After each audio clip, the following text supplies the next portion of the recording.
What's hormone replacement therapy? Is that necessary? And why do people do that? Yeah, it's necessary for a lot of people. Again, the whole environment's working against you. Everything from your laundry detergent to your deodorant to your cologne to probably the shower coming out of your shower head, because most municipal water has over 300 chemicals in it.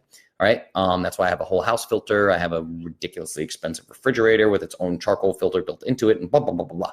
But hormone replacement therapy just means if you have super low testosterone or super low estrogen or whatever, this goes for males, females, you can supplement testosterone by injection. You can do creams. You can do sublingual tablets. You can do pellets that are inserted in your body and they actually release testosterone slow drip style over 6 months.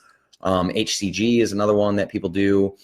You can supplement any, there's bioidentical hormone replacement. That's the thing, everybody. Like, I love ancestral nutrition. I love ancestral health and wellness. I think that's what we should optimize for and work towards, right? But it's 2019. We have science. Like, saying you can't take a modern day medication or supplement is like saying you can't use an iPhone. You're watching me on Facebook now, everybody. I'm in Nashville. I don't know where the hell you are. Probably all over the world. And you're looking at me like I'm sitting in your living room. So let's not play the game of like, oh, all technology is bad. All synthetic supplements are bad. Everything's bad. I only eat what exists in nature. Nah. No, you don't. You're lying. You're full of shit, right? It's 2019. Most of what we have access to right now didn't exist in nature not long ago, particularly as we know it. Can anyone say Chiquita bananas, right? Didn't exist like that. So don't get freaked out about this stuff. The thing is, we're not designed for this environment. We are designed for the Paleolithic era.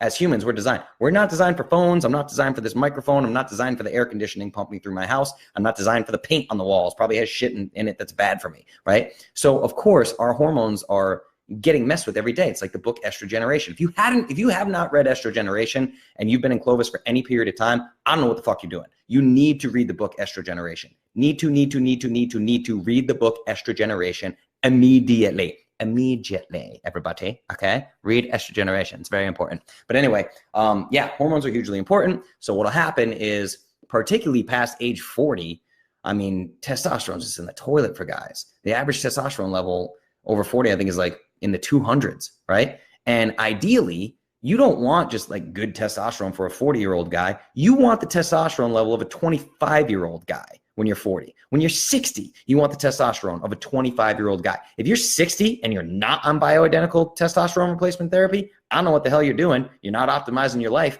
I will sure as shit be on injectable testosterone when I'm 60 years old. I promise you, I will be on it 100%. I have no problem with bioidentical hormone replacement. Now, bioidentical hormone replacement as a cure-all without adjusting your lifestyle is nonsense. You don't want to do that. It's just, you're working against yourself. It's like a hamster wheel, right? If you're getting like great sleep, resistance training, eating Clovis, drinking plenty of water, getting electrolytes, like minimizing technology all throughout the day, minimizing stress, all these things, getting some meditation in, maybe some supplements here or there, whatever. If you're living the Clovis lifestyle and you want to supplement bioidentical hormone replacement therapy, dude, go for it. Females, go for it. Men, go for it. I have no problem with that at all. I just urge you to get a practitioner, a functional medicine medical doctor that understands endocrinology deeply and is not going to just give you testosterone and not pay attention to what that does, the upstream and downstream effects. You really need to know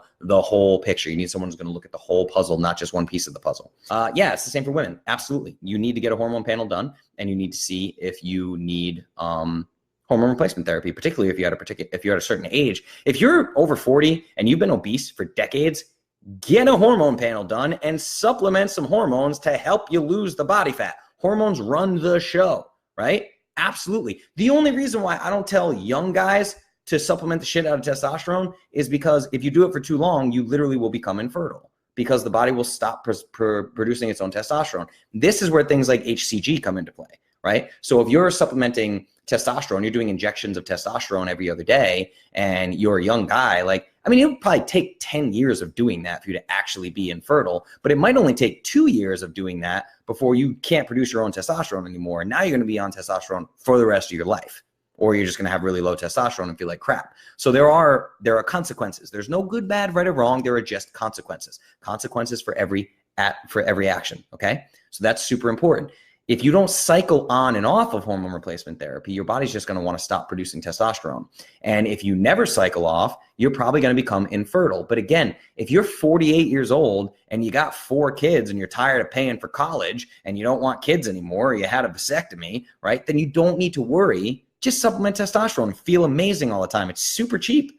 It's a cheap way to feel awesome and help you burn body fat and help you maintain muscle, which like not enough skeletal muscle is like one of the primary factors of dying young, right? The amount of muscle that you keep on your frame becomes absolutely critical for injury prevention as you age and literally dying young. You fall down and break your hip because you got no muscle mass, and then you starve to death, and then your cats eat your eyelids because cats don't give a fuck about you.